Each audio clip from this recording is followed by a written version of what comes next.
Cek satu, dua, tiga, cek satu. Baik, kita mulai saja ya. Bismillahirrahmanirrahim. Assalamualaikum warahmatullahi wabarakatuh. Selamat malam, selamat pagi, selamat siang bagi teman-teman yang lagi menyaksikan presentasi dari kami dan juga yang terhormat Ibu dosen, Ibu Sari Fitrah, MPD yang saya hormati juga sebagai dosen pengampu dari eh, mata kuliah pengembangan bahan dasar media bimbingan dan konseling. Di sini di kesempatan kali ini kelompok 4 akan memberikan sebuah pematerian dan juga akan membahas soal masalah dalam pemilihan dan penggunaan media untuk layanan BK. Dalam konteksnya adalah penggunaan media dalam BK ini justru adalah salah satu hal yang krusial untuk kita lakukan karena dalam membuat sebuah pembelajaran pengalaman pembelajaran yang sangat berkesan, which is itu akan sangat berpengaruh terhadap intelektual si peserta didik, itu tentunya kita perlu mengembangkan sebuah potensi kita sebagai pendidik untuk memberikan sebuah kontribusi yang cukup maksimal terhadap memberikan sebuah layanan-layanan pembelajaran. Tentunya di dalam BK pun memiliki sebuah sebuah pengalaman yang unik bagi peserta didik untuk bisa masuk dan merasakan adanya sebuah kecenderungan untuk merasa nyaman di ruang BK ataupun di tempat-tempat yang biasa kita lakukan untuk eh, apa sih menyelesaikan ataupun kayak melaksanakan sebuah pelayanan bimbingan dan konseling. Nah, di dalam diskusi kita hari ini saya ditemani oleh beberapa teman-teman saya. Ada Karina Putri Oktora, ada Sintawati, ada Pujri Aprilani, Regina Vitaloka, dan Wildan Permana. Tanpa berlama-lama, mari kita masuk aja ke pembahasan yang pertama. Masalah pemilihan dan penggunaan media untuk layanan BK, kita akan membahas soal beberapa. Yang pertama ada pengertiannya, ada kriteria pemilihan medianya yang nanti akan menyangkut soal kayak permasalahan dalam pemilihan kriteria ini seperti apa, langsung juga masalah yang mungkin muncul pada saat pemilihan medianya. Ada yang keempat ada strateginya yang mungkin juga menjadi sebuah permasalahan. Terus juga ada studi kasus atau contoh implementasi media layanan BK yang tentunya studi kasus ini dilihat dari kacamata observasi dan juga penelitian-penelitian tertentu yang sudah kita lakukan pada saat sebelum diskusi kali ini. Yang pertama itu adalah istilah media berasal dari bahasa Latin medius dan merupakan bentuk jamak dari kata medium yang secara harfiah berarti tengah, perantara ataupun pengantar. Kata media dalam bahasa Arab juga bermakna perantara dari kata pesan. National Education Association mendefinisikan media sebagai bentuk-bentuk komunikasi baik tercetak maupun audiovisual dan peralatannya, sehingga media dapat dimanipulasi, dilihat, didengar, dan dibaca. Oleh karena itu mungkin di sini akan lebih dijelasnya lagi, akan dijelaskan lebih lanjut lagi bersama teman saya Karina Putri Oktora. Silakan Teh Karina. Baik, terima kasih Kang Adit. Nah, langsung saja di sini ada karakteristik media. Memiliki ciri khas yang menunjukkan terdapat pada suatu media tertentu. Maka dari itu, karakteristik media akan berbeda tergantung media apa yang digunakannya. Eh, Yaitu yang pertama, media hasil teknologi audio visual. Karakteristiknya yaitu bersifat linear, menyajikan visual yang dinamis, atau digunakan dengan cara yang telah ditentukan sebelumnya oleh perancang. Nah, yang kedua ada media audio. Secara umum, media audio memiliki karakteristik atau ciri yang mampu mengatasi keterbatasan ruang dan waktu, mudah dipindahkan dan jangkauannya luas. Atau juga pesan program dapat direkam dan diputar kembali sesuai yang didapat, mengembangkan daya imajinasi dan merangsang partisipasi aktif pendengarnya. Lalu yang ketiga ada media sebagai alat bantu dalam memberikan grup. Memberikan grup yaitu media auditif yang artinya radio atau tak, atau media visual, gambar, foto, transparansi, lukisan. Yang terakhir ada media grafis. Nah, karakteristik yang dimiliki media grafis bersifat konkret, dapat mengatasi batasan ruang dan waktu, dapat memperjelas suatu masalah dalam bidang masalahnya. Nah, apa saja yang dapat dapat tingkat yaitu dapat tingkat usia, berapa saja, murah harganya, dan mudah mendapatkan serta menggunakannya. Nah, terkadang juga memiliki ciri abstrak pada jenis media diagram. Lalu, merupakan ringkasan visual suatu proses. Terkadang menggunakan simbol variabel pada jenis media grafis dan mengandung pesan yang bersifat interpretif. Terima kasih, sekian dari saya. Kembalikan lagi ke Kang Adit.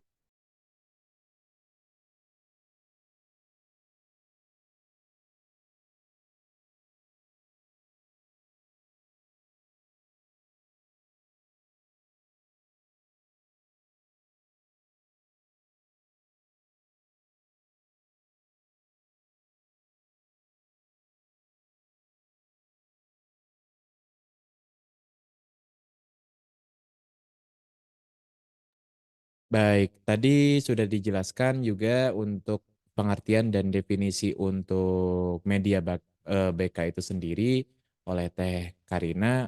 Kemudian untuk kali ini kita akan membahas soal kriterianya atau karakteristik media itu sendiri. Dalam media, dalam BK itu seperti apa akan dijelaskan oleh teman saya Teh Puji. Terima kasih. Silakan Teh Puji.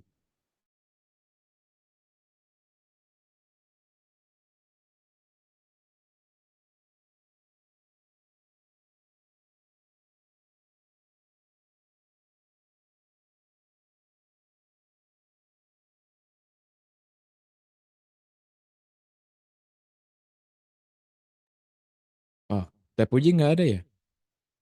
Oke. eh saya akan wakili saja untuk karakteristik. Oh ada, ya udah.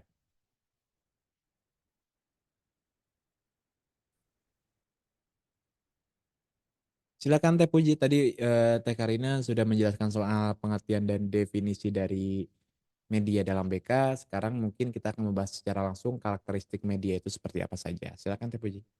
Baik, terima kasih Kang Adit. Mohon maaf, barusan kelempar. Next, Kang Adit, bukan yang ini.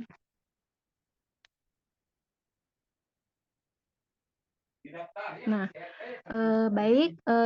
Untuk selanjutnya ada kriteria yang perlu dipertimbangkan guru atau tenaga pendidik dalam memilih media pembelajaran ini. Media pembelajaran yang beraneka ragam, jenisnya tentunya tidak akan digunakan seluruhnya secara serentak dalam kegiatan pembelajaran. Namun hanya beberapa saja. Untuk itu perlu dilakukan pemilihan media. Di sini ada ketepatan media dengan tujuan pengajaran dan dukungan terhadap isi bahan pelajaran. Ada juga kemudahan memperoleh media dan keterampilan guru dalam menggunakannya. Itu sendiri. Dan yang selanjutnya ada tersedia waktu untuk menggunakannya dan sesuai dengan taraf berpikir anak. Untuk selanjutnya, Kang.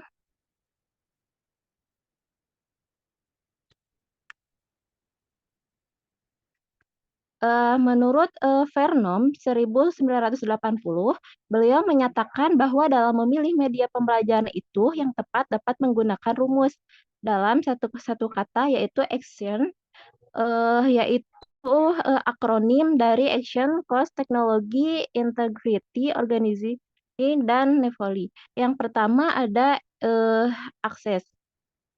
Akses itu kemudahan akses. Kemudahan akses menjadi pertimbangan pertama dalam memilih media. Nah, apakah media yang diperlukan itu tersedia mudah, dapat dimanfaatkan oleh siswanya itu sendiri? Misalnya, ingin menggunakan media internet perlu dipertimbangkan terlebih dahulu. adakah seluruh untuk koneksi ke internet? Itu sendiri. Yang kedua itu ada cost. Biaya juga harus dipertimbangkan. Banyak jenis media yang dapat dipilih. Pada umumnya media canggih biasanya cenderung mahal. Namun mahalnya biaya itu harus dihitung dengan aspek manfaatnya media itu sendiri. Dan yang selanjutnya ada teknologi. Teknologi ini bila guru tertarik kepada satu media tertentu, perlu diperhatikan ketersediaannya teknologi dan kemudahan penggunaan. Misalnya, bila guru ingin menggunakan media audio visual di kelas, perlu dipertimbangkan listrik dan voltasenya itu sendiri. Dan yang selanjutnya ada interactivity. Media ini yang baik adalah yang dapat memunculkan komunikasi dua arah atau interaktivitas. Setiap kegiatan pembelajaran yang dikembangkan tentu saja memerlukan media yang sesuai dengan tujuan pembelajaran tersebut. Jadikanlah media itu sebagai alat bantu siswa dalam beraktivitas. Misalnya puzzle untuk anak SD, siswa dapat menggunakannya itu sendiri. Terus untuk menyusun gambar hingga lengkap, prinsipnya sendiri semua siswa diharapkan terlibat secara fisik, intelektual maupun mental. Untuk yang selanjutnya ada organisasi atau dukungan organisasi. Pertimbangan yang juga penting adalah dukungan organisasi, misalnya dukungan dari pimpinan sekolah atau yayasan berikut cara perorganisasinya. Yang selanjutnya ada novelty.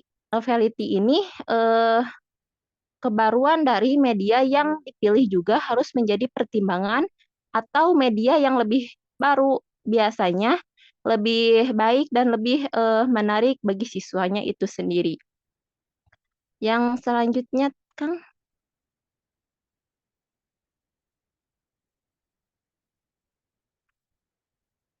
Nah, untuk yang selanjutnya ada dari beberapa pendapat di atas itu dapat ditegaskan bahwa pada prinsipnya pendapat-pendapat tersebut memiliki kesamaan dan saling melengkapi. Menurut hemat penulis yang perlu dipertimbangkan dalam pemilihan media itu bertujuan untuk pembelajaran keefektifan peserta didik, ketersediaan kualitas teknis, biaya, fleksibilitas, dan kemampuan orang yang menggunakannya, serta alokasi waktu yang tersedia. Untuk memperoleh gambarnya yang jelas tentang hal ini, akan diuraikan sebagai berikut. Yang pertama itu ada tujuan pembelajaran. Nah, dalam tujuan pembelajaran ini, media hendaknya dipilih yang dapat menunjang pencapaian tujuan pembelajarannya yang telah ditetapkan sebelumnya. Mungkin ada sejumlah alternatif yang dianggap cocok untuk tujuan-tujuan itu. Yang selanjutnya ada keefektifan. Nah, keefektifan ini dari beberapa alternatif media yang sudah dipilih, mana yang dianggap paling efektif untuk mencapai tujuan yang telah ditetapkannya itu sendiri. Dan yang ketiga ada peserta didik. Peserta didik ini ada beberapa pertanyaan yang bisa diajukan ketika kita memilih media pembelajaran berkait dengan peserta didik. Seperti apakah media yang dipilih sudah sesuai dengan karakteristik peserta didik itu tersebut atau belum gitu. Dan yang selanjutnya ada ketersediaan. Ketersediaan ini apakah media yang diperlukan itu sudah tersedia? Kalau belum, apakah media itu dapat diperoleh dengan mudah? Untuk tersedianya media ada beberapa alternatif yang dapat diambil, yaitu membuat sendiri membuat bersama-sama dengan peserta didik. Meminjam meminjam atau membeli, dan mungkin membantu. Untuk yang selanjutnya, kualitas teknis. Kualitas teknis ini apakah media yang dipilih itu kualitas baik? Atau bagaimana keadaan daya tahan media yang dipilih itu, begitu. Yang selanjutnya ada biaya pengadaan. Biaya pengadaan ini bila memerlukan biaya untuk pengadaan media, apakah tersedia biaya untuk itu? Apakah yang dikeluarkannya seimbang dengan manfaat dan hasil ya penggunaannya begitu. Yang selanjutnya ada fleksibilitas atau lentur. Fleksibilitas atau lentur ini adalah kenyamanan media. Dalam memilih media harus dipertimbangkan kelenturan dalam arti dapat digunakan dapat berbagai situasi dan pada saat digunakan tidak berbahaya begitu. Yang selanjutnya ada alokasi waktu. Nah, di sini dalam alokasi waktu ini yang tersedia dalam proses pembelajaran akan berpengaruh terhadap penggunaan media pembelajarannya itu sendiri. Nah, untuk itu ketika memilih media pembelajaran kita dapat mengajukan beberapa pertanyaan seperti contohnya apakah dengan waktu yang tersedia cukup untuk penggunaan media tersebut begitu. Atau apakah waktu yang tersedia juga cukup untuk penggunaannya begitu. Mungkin sekian dari saya kembalikan lagi kepada moderator. Baik, terima kasih Teh Puji untuk memberikan sebuah pembahasan mengenai kriteria pemilihan media. Selanjutnya kita akan lanjut untuk membahas soal landasan penggunaan media belajar dan sumber belajarnya bagaimana, yang akan dijelaskan oleh Teh Sinta ya? Oh, bukan. Teh Regina ya, Aku sorry, sorry. dulu. Ya, oke. Silakan Teh Regina untuk membahas soal ini ya. Silakan.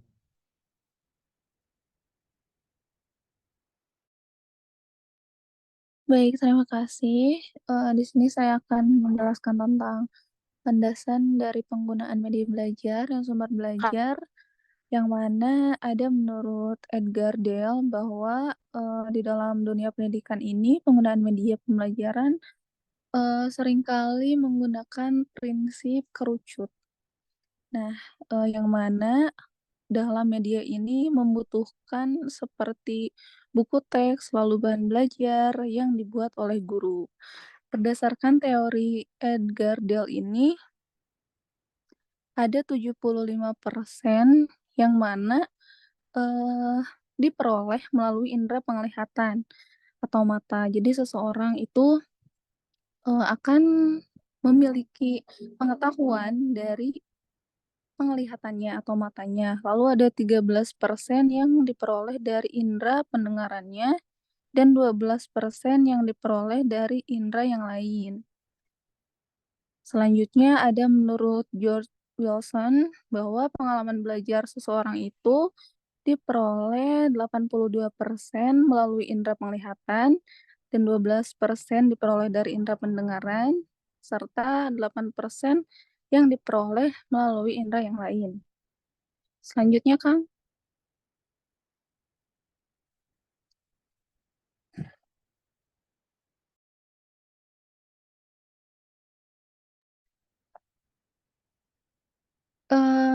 Sebelum itu, di sini tuh ada menurut Piaget dulu, bahwa ada 4 tahapan teori belajar kognitif. Nah, yang mana 4 tahap itu ada yang pertama tahap sensori motor dari 0, sampai 2 tahun, yang mana dalam tahap ini tuh seseorang belajar dari sensorinya. Seperti bayi pada usia 8 bulan, dia duduk di atas tikar dan bermain dengan mainan yang berada di dekatnya. Nah, saat mainan tersebut jatuh ke lantai, mungkin mainan itu jauh di luar jangkauannya, tapi bayi tersebut tuh bisa merasakan dan melihat dari mainan tersebut. Nah, tapi bayi itu eh, gak bisa memperhatikannya, lalu menganggap mainan itu hilang. Nah, di sini menunjukkan bahwa pada tahap ini bayi masih belajar tentang objek permanen, yaitu kesadaran bahwa objek itu tetap ada meskipun tidak lagi terlihat atau dirasakan secara langsung. Lalu ada tahap praoperasional yang mana terjadi pada usia 2 sampai 7 tahun. Nah, pada tahap ini anak-anak sudah mulai menggunakan simbol-simbol seperti kata-kata, lalu gambar untuk merepresentasikan objek dan peristiwa yang dia lihat. Nah, lalu ada tahap operasional konkret. Ini terjadi pada usia 7 sampai 11 tahun. Nah, pada tahap ini tuh anak-anak udah mulai berpikir logis tentang objek-objek yang konkret dan peristiwa nyata. Nah, di sini mereka dapat melakukan operasi mental sederhana dan memahami konsep-konsep seperti konservasi dan resiasi. Contohnya, seorang anak yang berusia 9 tahun sedang belajar tentang konsep volume di sekolah. Lalu guru memberikan 2 gelas yang memiliki bentuk yang berbeda. Nah, jadi anaknya disuruh milih gelas mana yang lebih tinggi dan gelas mana yang lebih lebar. Nah, pada usia ini tuh anak sudah mulai dapat menentukan gelas mana yang dapat menampung lebih banyak air. Karena anak tersebut sudah mulai dapat membandingkan volume dari kedua gelas tersebut dengan memperhatikan tinggi dan lebarnya masing-masing. Nah, pada tahap operasional konkret ini, anak-anak sudah mulai mampu melakukan operasi mental yang lebih kompleks, seperti konservasi. Misalnya, menyadari bahwa jumlah benda terhadap benda lainnya itu sama meskipun penampilannya berubah.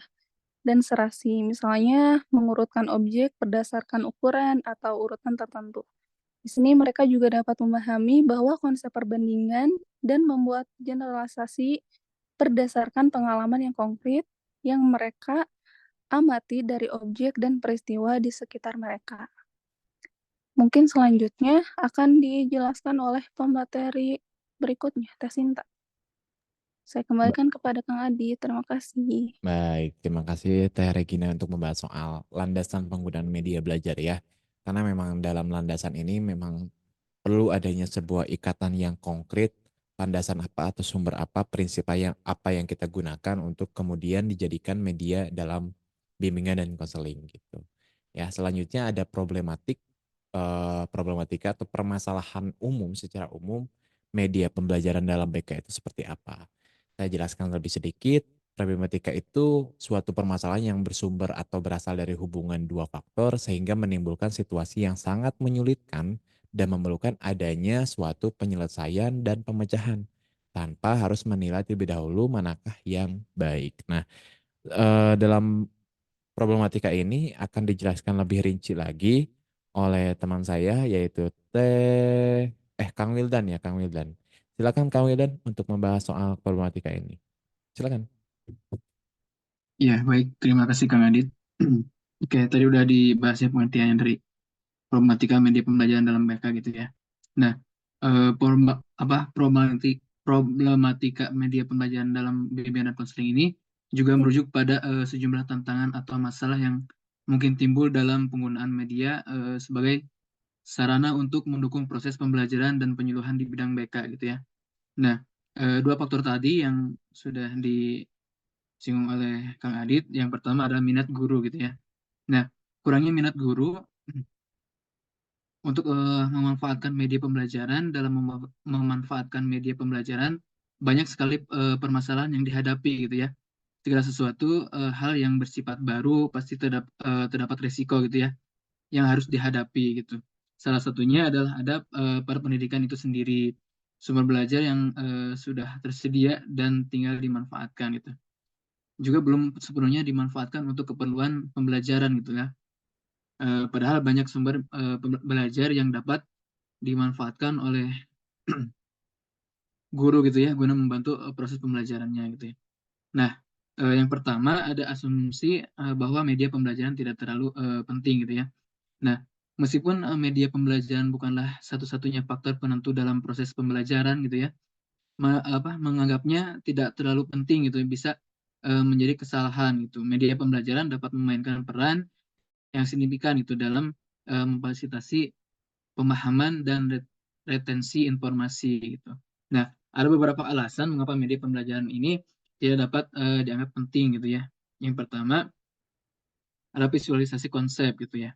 Nah, media seperti gambar, diagram, dan video dapat membantu visual konsep yang sulit dipahami hanya dengan kata-kata gitu ya. Misalnya pelajaran ilmu pengetahuan alam gitu ya, yang memang konsepnya tentang struktur atom bisa sulit dipahami hanya dengan membaca teks gitu ya. Nah, namun dengan menggunakan diagram atau model visual, siswa dapat melihat bagaimana proton, neutron gitu ya, dan elektron disusun dalam atom gitu, memudahkan pemahaman mereka juga gitu ya. Lalu yang kedua ada matematika. Nah, konsep kalkulus ini seperti integral dan diferensial seringkali lebih mudah dipahami dengan bantuan grafik atau diagram gitu ya. Melihat grafik, fungsi, dan area di bawah kurva dapat membantu siswa memahami konsep integral dan secara intuitif gitu ya. Lalu yang kedua ada penggunaan media yang monoton pada saat pembelajaran gitu ya. Nah, penggunaan media yang monoton dalam konteks bimbingan dan konseling ini dapat mengurangi efektivitas proses tersebut gitu ya. Permasalahannya yang dapat timbul akibat penggunaan media yang monoton seperti kehilangan minat dan perhatian penggunaan media yang monoton seperti presentasi yang terlalu panjang dan materi yang hanya disampaikan dalam bentuk teks gitu ya dapat membuat peserta didik ini kehilangan minat dan perhatian gitu ya. Nah, hal ini juga dapat mengurangi efektivitas komunikasi dan pemahaman kurang kurang keterlibatan emosional gitu ya. Nah, adapun cara untuk mengatasi masalah ini dengan cara seperti menggunakan berbagai jenis media gitu ya, seperti gambar, video, permainan peran, permainan papan gitu ya. Terus mengintegrasikan teknologi modern seperti presentasi multimedia, aplikasi berbasis web atau platform daring interaktif gitu. Lalu yang ketiga ada kesalahan persepsi tentang teknologi dalam konteks media bimbingan dan konseling gitu ya. Nah, permasalahan lain yang juga muncul dari guru yaitu kesalahan persepsi bahwa media pembelajaran harus identik dengan teknologi yang canggih dan mahal gitu ya. Nah, ini juga jelas salah gitu ya. Bahkan dapat menimbulkan masalah baru yaitu keluhan guru akan ketidakmampuannya untuk menggunakan media yang canggih tersebut gitu ya. Nah, ada beberapa yang memang kesalahan persepsi gitu ya. Teknologi sebagai pengganti interaksi manusia gitu ya. Nah, salah satu kesalahan persepsi ini umum gitu ya, ada menganggap teknologi sebagai pengganti interaksi manusia dalam bimbingan dan konseling gitu ya. Padahal teknologi seharusnya digunakan sebagai alat untuk memperkaya dan memperluas pengalaman interaksi gitu ya, bukan menggantikannya gitu. Lalu yang kedua ada kekhawatiran akan kehilangan keaslian dan kemanusiaan itu. Nah, beberapa praktisi bimbingan konseling mungkin khawatir bahwa menggunakan teknologi akan uh, mengurangi keaslian gitu ya dan kemanusiaan dalam hubungan antara konselor dan klien gitu. Mereka mungkin mempercayai bahwa teknologi tidak dapat menyampaikan empati dan dukungan secara efektif secara interaksi langsung gitu. Nah, materi yang terakhir ada tujuan pembelajaran yang harus dicapai gitu ya. Nah, tujuan pembelajaran ini dapat bervariasi tergantung pada tujuan spesifik dari sesi tersebut gitu ya, kebutuhan klien dan konteksnya gitu. Namun beberapa tujuan pembelajaran umum yang harus dicapai dalam bimbingan konseling meliputi pemahaman konsep gitu ya. Nah, siswa harus memahami konsep dan konsep dasar gitu dari bimbingan konseling tersebut gitu serta peran media dalam proses tersebut gitu ya. Nah, ini juga bisa mencakup pemahaman tentang jenis-jenis media yang digunakan dalam bimbingan konseling gitu serta bagaimana media tersebut dapat digunakan secara efektif gitu. Lalu yang kedua ada keterampilan penggunaan media. Nah, siswa juga perlu mengembangkan keterampilan praktis dalam menggunakan media untuk tujuan bimbingan konseling gitu ya. Nah, termasuk keterampilan dalam mengoperasikan perangkat lunak, memproduksi konten media dan mengolah platform media gitu ya. Mungkin itu yang bisa saya paparkan. Saya kembalikan ke moderator.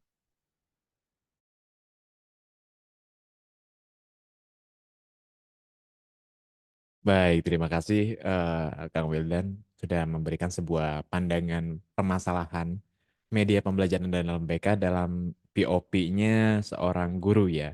Ternyata banyak ya asumsinya dan juga permasalahan penggunaan medianya seperti apa.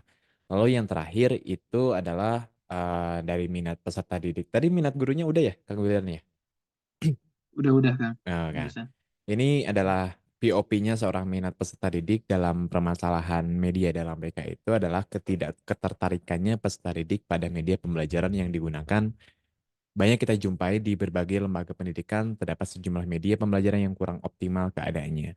Memang dalam konteks ini masih saja kita itu akan selalu menyalahkan siapa penyelenggaranya kan. Karena memang peserta didik itu sebenarnya tidak menarik karena kurang adanya sebuah keperminatan untuk belajar yang mungkin bisa saja itu adalah salah satu timbulnya sebuah respon dari sebuah peserta didik gitu.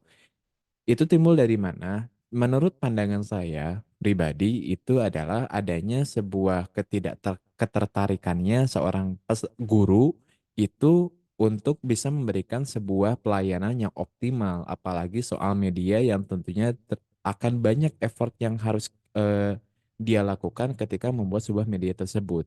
Karena media kan tidak sepenuhnya akan menjadi media, tentunya akan mengalami sebuah apa sih namanya? Step by step atau tahapan-tahapan untuk membuat medianya itu agar lebih optimal, agar lebih efektif dan juga lebih bisa apa sih bisa efektif bagi peserta didiknya bagaimana kan perlu adanya sebuah penelitian terlebih dahulu gitu, research and development seperti itu. Namun sayangnya karena kurangnya minat para guru ini karena mungkin didasari oleh adanya beberapa faktor ataupun indikator seperti halnya kurangnya minat untuk menjadi seorang guru, apalagi guru BK yang dia itu mempunyai apa yang punya cerita untuk bisa diungkapkan, namun sayangnya kita itu harus menjadi seorang pendengar aja gitu kan. Nah, banyak sekali mungkin keluhan-keluhan seperti itu yang menyebabkan kurangnya optimalisasi dalam penanganan BK itu seperti apa. Mungkin yang keduanya karena dia tidak guru ini tidak mencintai profesinya sejatinya kan untuk memberikan sebuah pelayanan yang terbaik ataupun kita bisa optimal dalam profesi kita sendiri, baik itu seorang dokter, baik itu seorang polisi, baik itu seorang apa ya, profesi lain yang selain guru kan pasti kan kita mempunyai sebuah kayak keinginan untuk selalu berkembang, selalu bisa menjadi apa sih ya, mencintai karir kita gitu, mencintai minat kita karena sedari awal memang sudah dididik untuk menjadi seorang A misalkan, ya udah kita optimalisasi saja yang pertama mungkin karena kita ingin berfokus berkarir di sana. Yang kedua memang ini adalah tuntutan pekerjaan. Sekalipun itu capek, sekalipun itu sangat memerlukan banyak sekali apa sih namanya, memerlukan banyak sekali energi yang harus dikeluarkan ya it's okay karena memang kita menyukai minatnya. Namun sayangnya para guru ini mungkin dilihat juga dari beberapa survei yang sudah dikemukakan kalau misalkan di Indonesia ini minat untuk menjadi seorang guru ini sedikit dan juga dilihat dari faktor apa sih namanya benefit ataupun kayak cost ataupun kayak penghasilan dari seorang guru ini kan agak tricky gitu harus mencapai dulu apa untuk bisa mencapai gaji yang ideal misalkan untuk saat ini kan yang selalu kita terbesitkan untuk menjadi seorang guru yang baik penghasilannya tidak apa sih tidak kecil gitu kita harus menjadi seorang yang P3K ataupun PNS dan sebagainya dan itu adalah membutuhkan waktu yang banyak dan akhirnya juga dalam proses pembelajarannya pun akan sedikitnya akan cenderung lebih membosankan gitu. Membosankan itulah yang membuat si para guru ini tidak optimal memberikan sebuah pelayanan BK-nya termasuk untuk membuat medianya seperti itu.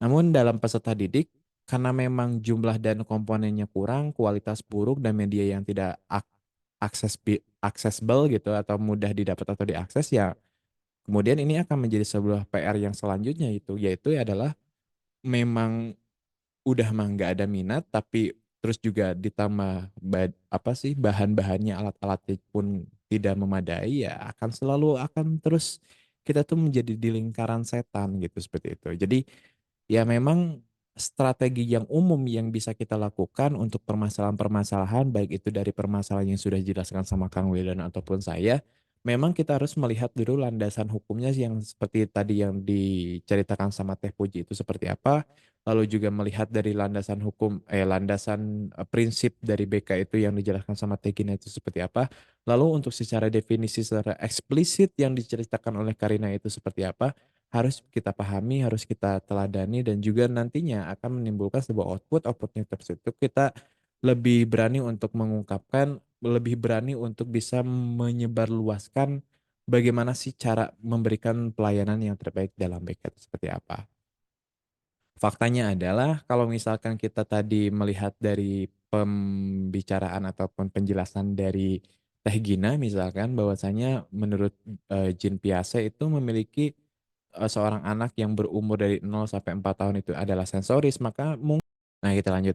Jadi kalau misalkan kita melihat dari POP-nya seorang peserta didik, ya akan melihatnya dari hasil apa yang sudah dikerjakan oleh guru BK itu sendiri. Kalau misalkan guru BK-nya sudah optimal memberikan pelayanan yang terbaik, termasuk dalam membuat medianya juga efektif untuk bisa memberikan sebuah kontribusi terbaik untuk memberikan pelayanan terhadap peserta didik, yaitu akan juga memberikan sebuah output bagi peserta didik untuk selalu memperhatikan, selalu memberikan perhatian lebih bagi untuk peserta didiknya untuk bisa mendengarkan, apalagi mengamati, apalagi menganalisis, memahami apa yang dikatakan oleh si guru BK itu sendiri, agar pada saat pelayanan BK itu sendiri, baik itu akan berorientasinya kepada karir, ataupun permasalahan kesehatan mental, ataupun permasalahan-permasalahan yang mungkin masih berhubungan dengan peserta didik itu sendiri, itu akan memberikan sebuah jaminan bahwasanya saya sudah berada di sekolah yang cukup baik, karena saya bertemu dengan guru-guru juga yang memberikan sebuah kontribusi yang baik untuk permasalahan karir saya, misalkan seperti itu. Nah, penjelasan-penjelasan dari teman-teman kami termasuk saya itu adalah salah satu untuk juga menjadi sebuah PR bagi kita semua untuk jadi lulusan MBK, untuk juga senantiasa untuk mencintai minat karir kita sebagai seorang guru BK, eh, untuk bisa memberikan kontribusi yang terbaik bagi eh, apa sih namanya, guru BK itu sendiri. Baik, itu semua yang bisa saya sampaikan. Semoga apa yang sudah saya sampaikan itu juga bisa dipahami oleh teman-teman semua. Terima kasih yang sudah memperhatikan dan membacakan video ini. Semoga ada manfaatnya. Terima kasih. Wassalamualaikum warahmatullahi wabarakatuh. Waalaikumsalam warahmatullahi wabarakatuh. Terima kasih, Kang Adit. Ya.